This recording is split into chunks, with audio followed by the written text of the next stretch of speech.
Saudara Badan Penanggulangan Bencana Daerah atau BPBD Nagan Raya bersama dengan SAR Melabuh, TNI dan Kepolisian serta warga hingga kini masih melakukan pencarian terhadap seorang warga Gampung Mondua, Kecamatan Tripa Makmur, Nagan Raya. Warga itu diduga hilang terseret arus 2 hari yang lalu. Pencarian dilakukan dengan menyisir aliran sungai Krung Tripa.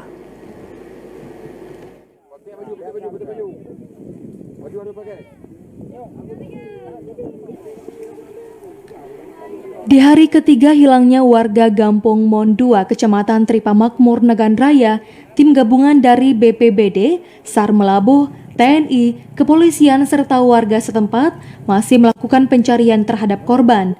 Pencarian dilakukan dengan menyisir aliran sungai Krung Tripa yang tak jauh dari lokasi diduga hanyutnya korban.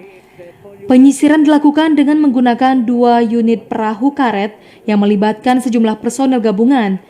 Menurut Kepala Pelaksana BPBD Nagan Raya Irfan Rinaldi, pencarian masih terus dilakukan di seputaran sungai Krung Tripa, tak jauh dari lokasi yang diduga hilangnya korban. Air sungai yang keruh menyulitkan proses pencarian terhadap korban. Meskipun belum pasti korban hilang akibat tenggelam, namun tim tetap fokus melakukan pencarian di sungai. Laporan dari pihak keluarga dan masyarakat yang menduga sebelum hilang, korban keluar untuk buang air besar di sungai.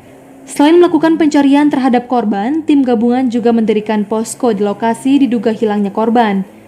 Dari Nagan Raya, Aziz Saputra, TVRI melaporkan.